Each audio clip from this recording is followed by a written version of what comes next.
प्राणाय पुरुषतेन्द्रिये आयुषेपेन्द्रिये சாமி திரும்பவும் சொல்றேன், வேற யாருக்கோ பண்ண வேண்டியது நீங்க உங்களுக்கு பண்ண வேண்டிய பூஜை தான். முதல்ல நீங்க மாலையை போட்டுக்கோங்க. தனம் தானியம் வசம் பகுபுத்திர லாபம் சதசம்வத்சரம் தீர்க்கமாயு தீர்காயுரஸ்து மே யஜ்ஞேனஜ்ஞமயஜந்த தேவாः தானி தர்மாணி பிரதமான்யாசன்ன தேகநாகம் மகிமானச்சதந்தே.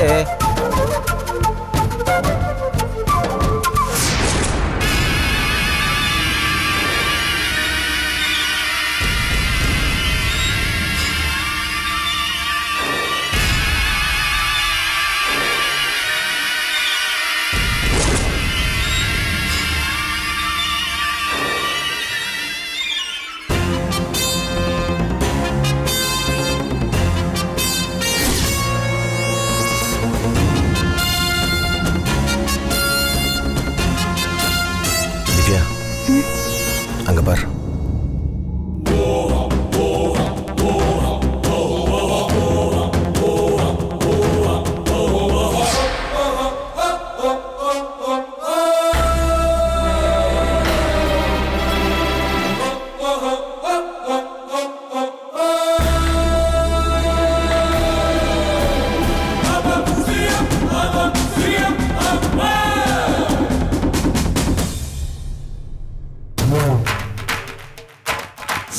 அப்புறம் ராஜா,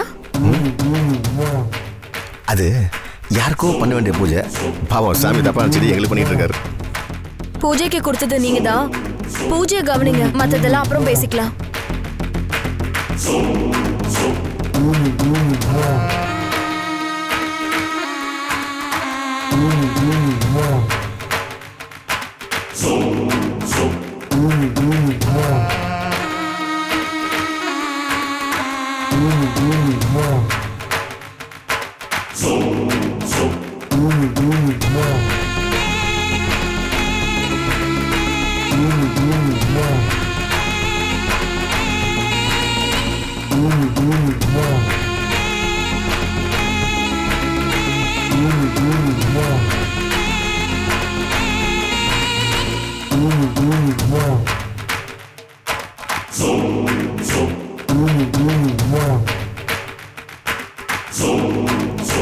आयुष्येवेन्द्रिये मांगल्य प्राप्तिरस्तु தனதானிய ஐஸ்வர்ய பிராப்திரஸ்து.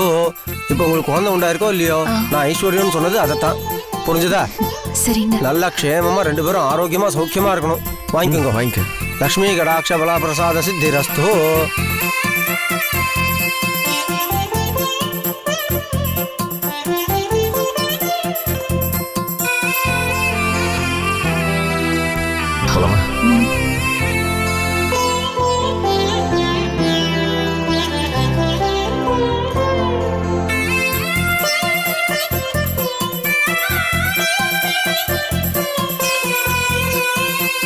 அப்புறம் திவ்யா, பூஜைலாம் எப்படி இருந்தது? உண்மையை சொல்லணும்னா மனசுக்கு ரொம்ப திருப்தியா, ரொம்ப நிறைவா இருந்துச்சு. ஆக்சுவலி நீ ஃபோன் பண்ணி தான் நாங்க இங்க வந்தோம். நாங்க கட்டளைக்காரங்க இல்ல. நீங்க தான் கட்டளைக்காரங்க. அதனால தான் பூஜைக்கு வர சொன்னேன். புரியலையே. இது ராஜாவுக்காக என்னோட பர்சனல் வேண்டுதல் திவ்யா. ராஜா கோர்ட்டு கேஸ்னு பெரிய ஆபத்துல மாட்டிட்டு இருந்தப்போ நான் வேண்டிக்கிட்டு சங்கடகர சதுர்த்தி அப்போ நான் ராஜா திவ்யா சார்பா பூஜை பண்றதாவும் 9 தடவை கோவில சுத்தி அங்க பிரதட்சணம் பண்றதாவும் ராஜாவை எப்படியாவது ஜெயில இருந்து விடுதலை பண்ணி கொடு, திவ்யாவோட சேர்த்து வையணும் பிரார்த்தனை பண்ணிருந்தேன். பிரார்த்தனைய வெளியில சொன்னா பலிக்காதுல்ல, அதனாலதான் உங்ககிட்ட சொல்லல.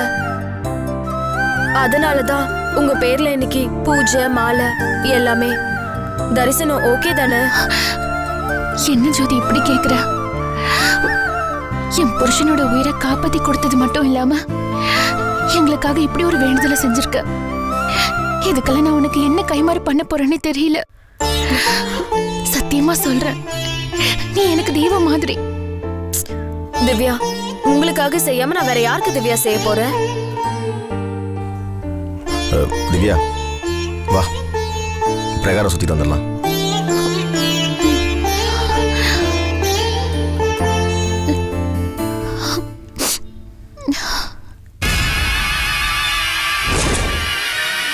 போடி பைத்தியக்காரி, உன்னை நான் நம்ப வைக்கிறதுக்காக தானே இந்த பூஜை. உன் தாலியை காப்பாத்துறதுக்காக இந்த பூஜை இல்ல. ராஜா கையால அந்த தாலியை நான் வாங்கிக்கிறதுக்காக தான் இந்த பூஜை.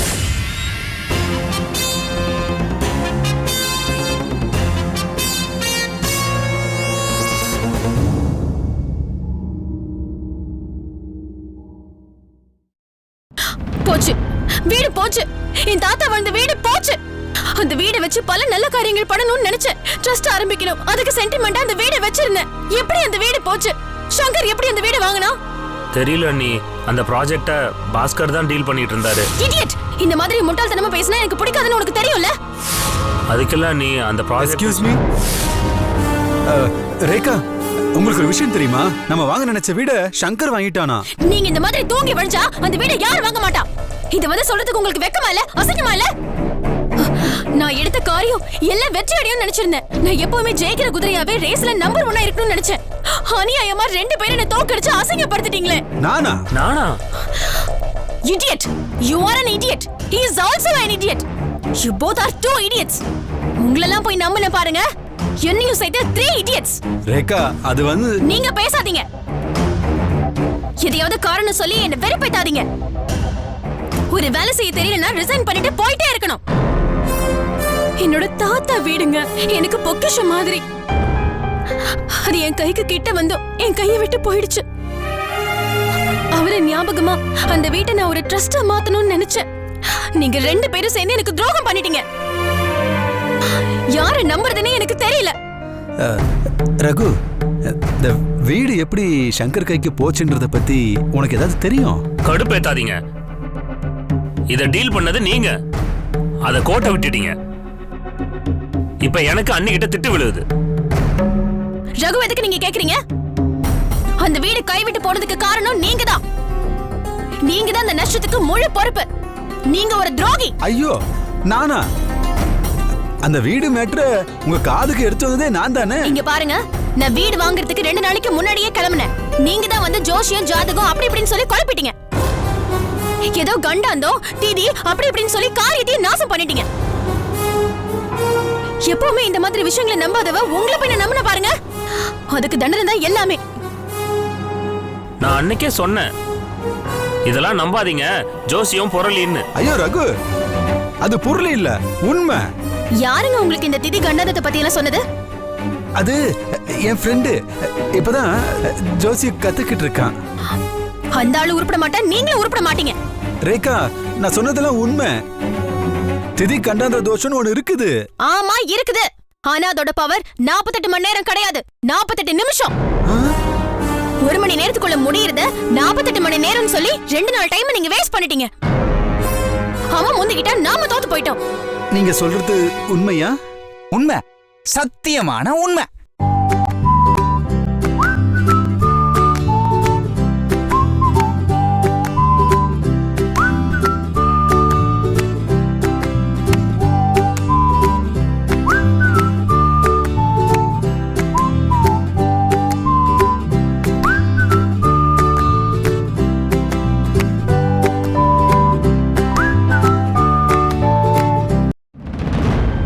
நீங்க சொல்றது உண்மையா?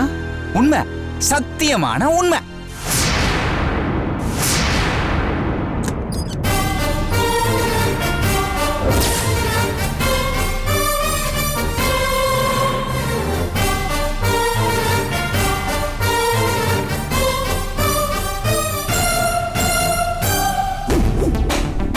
ரேகா, நான் இந்த பக்கம் வந்துகிட்டு இருந்தேன். யாரோ வயிற்றுல கத்துற குரல் கேட்டுச்சு. அந்த இனிமையான குரல் யாரோடது அப்படின்னு பார்க்கலான்னு வந்தா நம்ம ரேகா. என்ன ரேகா, நல்லா இருக்கீங்களா? தப்பான கேள்வி உங்களை பார்த்து கேட்டேன்ல. என்கிட்ட மோதி கீழே விழுந்து மூஞ்சி முறையெல்லாம் உனக்கு உடஞ்சு போச்சு. நீங்க எப்படி நல்லா இருப்பீங்க? சங்கர், நீங்க என்ன ஏமாத்திட்ட. அது என் தாத்தா வீடு. அந்த வீடை என்கிட்ட இருந்து பறிச்சிட்டேன். ஐயோ, பறிக்கல, வாங்கிட்டேன். வாங்கினதுக்கு ஹெல்ப் பண்ணது யார் தெரியுமா? பாஸ்கர் மாமா தான். பாஸ்கர் மாமா, நன்றி. பாஸ்கர், இவர் என்ன சொல்றாரு? அது இல்ல ரேகா. போதுமா நீ? நான் ஆரம்பத்திலே சொன்னேன், இந்த பாஸ்கரை நம்பாதீங்கன்னு. ஏய் ஜால்ரா, அடங்கடா. ஏதாவது பேசினா உடனே ஜிங்ஜா ஜிங்ஜான் ஜால்ரா வாசிக்க வேண்டியது. உனக்கு ஒரு பஞ்சாயத்து இருக்கு, அதை நான் அப்புறமா வச்சுக்கிறேன். மாமா, ரொம்ப தேங்க்ஸ் மாமா. டேய் என்னடா உளர்ற? சுந்தர்லிங்க தாத்தா வீட்டை வாங்குறதுக்கு நான் உனக்கு உதவி பண்ணனா? ஆமா, இந்த திதிகாண்டாந்திர தோஷன்ற ஐட்டத்தையே நான் தானே உங்களுக்கு சொன்னேன். அதை வச்சு தானே பிரச்சனை ஸ்டார்ட் ஆச்சு.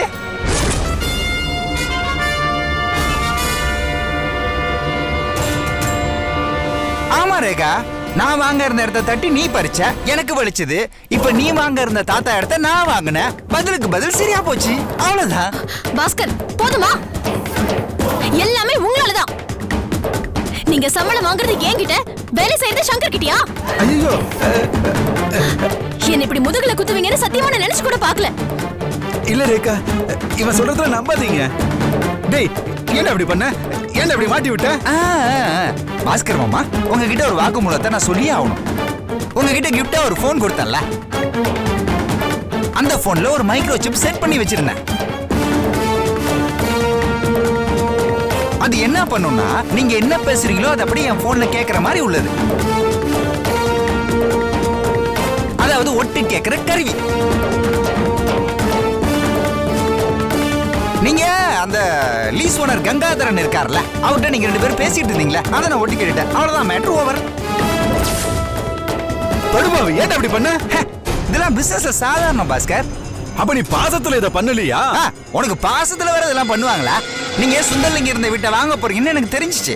அதனாலதான் இந்த ஜோசியர் நாடகத்துல நாங்க போட்டோம். எப்படி பண்ண? எனக்கு இரு நான் சொல்றேன், பதறாத. அது சுந்தர்லிங்க இருந்த வீட்டை வாங்கலான்னு காலைல கிளம்பி போயிட்டு இருந்தேன். நானும் மாமாவும் ஒரு பில்டிங் விஷயமா ஷோபாவில் உட்காந்து பேசிட்டு இருந்தோம். நீ எப்போதும் போல ஒட்டி கேட்க வந்த. உள்ள வாங்க. என்னாச்சு இப்ப எதுக்குள்ள கூப்பிட்ட? நம்ம பேசுறதெல்லாம் ஒட்டி கேட்டுட்டு இருக்கான் மாமா. அதனால நான் சொல்ற மாதிரி செய்யுங்க. இந்த பேப்பர்ல என்ன எழுதிருக்குன்னு படிங்க முதல்ல.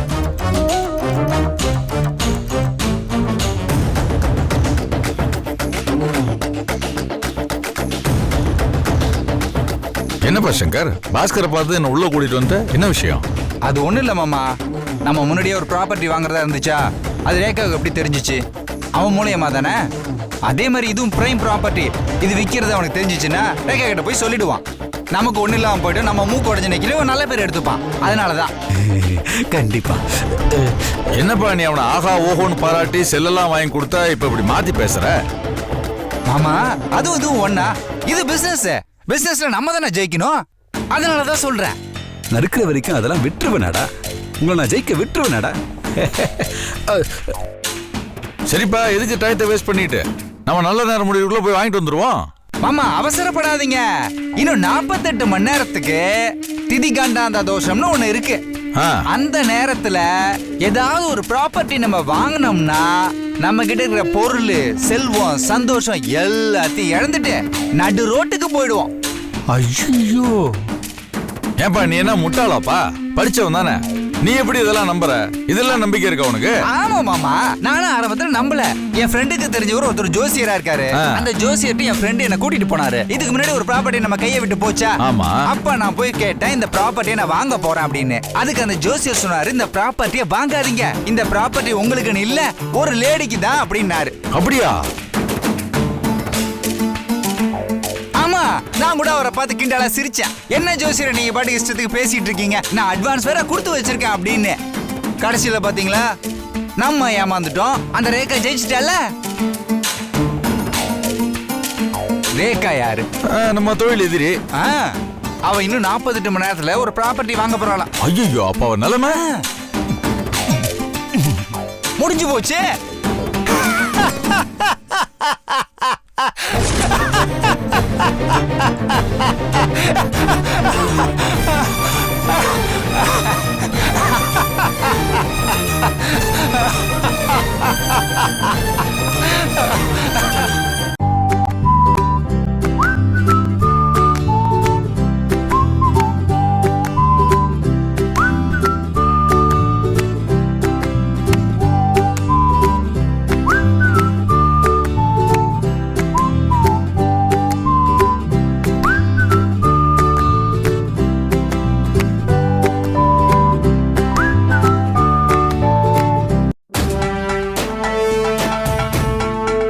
பாஸ்கர் மாமாட்ட ஒரு கெட்ட பழக்கம் இருக்கு.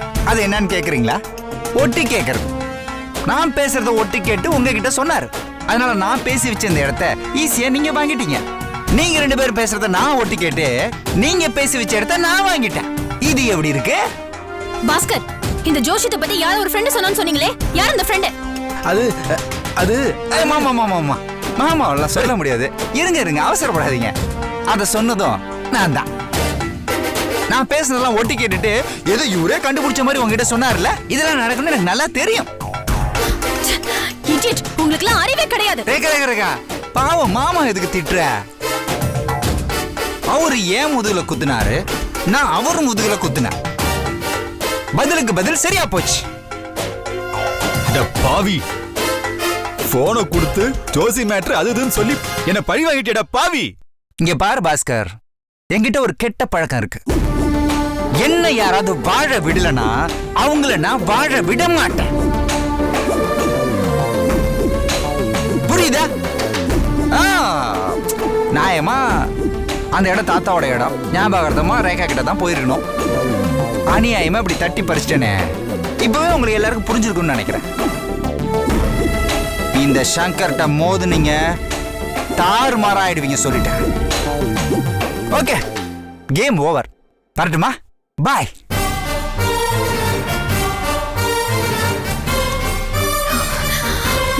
இதுக்கெல்லாம் காரணம் நீங்க தானா?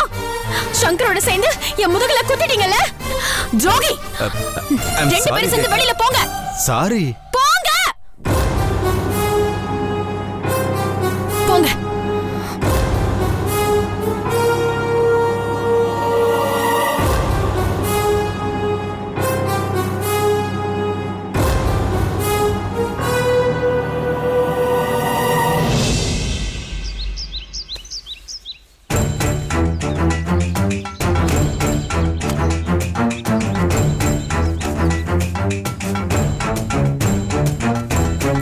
ஜோதி, பாரா, என்ன தேடி வந்திருக்கீங்க? ஆச்சரியமா இருக்கு. நீ நல்லவளா கெட்டவளா? அங்க என்ன சொல்லுது? என்னால தீர்மானம் பண்ண முடியல. ஆனா நீ ஒரு பிளானோட தான் இங்க வந்திருக்க. அந்த பிளான் என்னன்னு எனக்கு நல்லா தெரியும். ரொம்ப சந்தோஷம். அப்ப எனக்கு வேலை மிச்சம். டேய், அன்னைக்கு நான் உன் வீட்டுக்கு வந்து நல்லா விசாரிக்கிறப்ப நான் மீதி வச்ச ஜூஸை நீ எடுத்து குடிச்சப்பவே உன் மனசுல என்ன இருக்குன்னு எனக்கு புரிஞ்சு போச்சு. திவ்யா ஏதோ பரிதாபப்பட்டு என்ன கேட்காம உன்னை கூட்டிட்டு வந்துட்டா. நான் அங்க இருந்திருந்தேன்னா நிச்சயம் உன்னை வர விட்டுருக்க மாட்டேன். அப்படியே உன்னை எப்படியாச்சும் உன் சொந்த வீட்டுக்கு அனுப்பான்னு முயற்சி பண்ண. என் நினைப்பை முறியடிச்சு அவசரமா அந்த வீட்டையும் நீ வாடகைக்கு விட்ட. என் பொண்டாட்டி வச்சுக்கிட்டு என் கணத்து பிடிச்சி கிள்ற. அதை வந்து கண்டிச்சா செத்து போறேன்னு சொல்லி ஓன் அழுற. இப்படிலாம் வில்லங்க பண்றேன்னு நான் பஞ்சாயத்து விட்டா நினைச்சா உடனே என்ன முந்திக்கிட்டு கோயில்ல போய் சங்கரகர சதுர்த்தி பூஜை வச்சிருக்க. அப்படியே திவ்யா உன்னை உருகி போய் பார்த்துட்டு இருக்கா. அவ மனசுக்குள்ள உன்னை ஆழமா நம்பிட்டு இருக்கா. எனக்கு ஒண்ணுமே புரிய மாட்டேங்குது. ஒரே குழப்பமா இருக்கு. மரியாதையா சொல்லு, நீ நல்லவளா கெட்டவளா? உன் மனசுல என்ன இருக்குன்னு சொல்லு. என் மனசுல நீங்க தான் இருக்கீங்க. பாத்தியா? அப்ப நீ கெட்டவ தானே? இல்ல, நீங்க தான் என்ன தப்பா புரிஞ்சிட்டு இருக்கீங்க.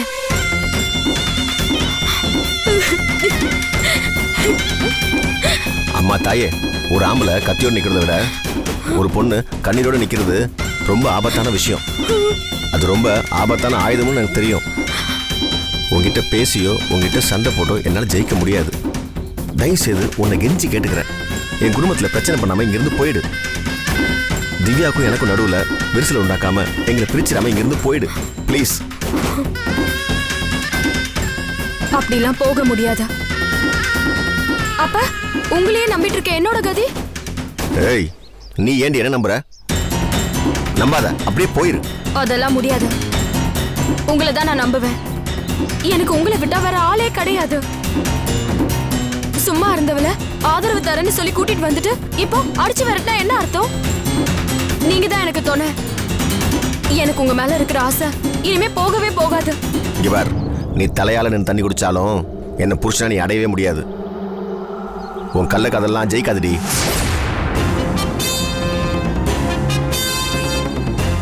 என்ன வார்த்தை சொன்னீங்க? நான் என்ன சொன்னேன்? உனக்கு என் மேல இருக்க கள்ளக்காதல் ஜெயகால்னு சொன்னேன். யாருக்கு உங்க மேல கள்ள காதல்?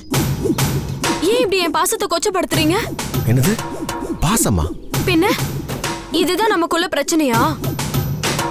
ஆசை, பாசம், அன்பு, அக்கறை இப்படிதான் நான் நினைச்சிட்டு இருக்கேன். நீங்க கள்ள காதல்னு நினைக்கிறீங்களா? ஏய் ஏய் ஏய் பேச்ச மாத்தாத. நான் ஒன்னும் அப்படி நினைக்கல, நீதான் அப்படி நினைச்ச. கள்ள காதல்ன்ற வார்த்தைய அப்ப முதல்ல சொன்னது யாரு? நான் தான். ஆனா அப்போ நீங்க தானே அப்படி நினைக்கிறீங்க. நான் எவ்வளவு சுத்தமானது நம்ம உறவுன்னு நினைச்சிட்டு இருக்கேன், நீங்க இப்படி அசிங்கப்படுத்துறீங்களே. உங்க மனசுல இவ்வளவு அழுக்கு இருக்கா? ச்சே, நீங்க இவ்வளவு மோசமான சிந்தனை உள்ளவரா? ஜோதி, என்ன போட்டு குழப்பாத. என்ன என்கிட்ட நடிக்கிறியா? நீ பொய் சொல்ற. நான் உங்களை ஒரு நல்ல ஃப்ரெண்டா, திவ்யாவோட புருஷனா நினைச்சிட்டு இருக்கேன். ஆனா நீங்க என்ன தப்பான கண்ணாட்டத்தோட நீங்க பாக்குறீங்க.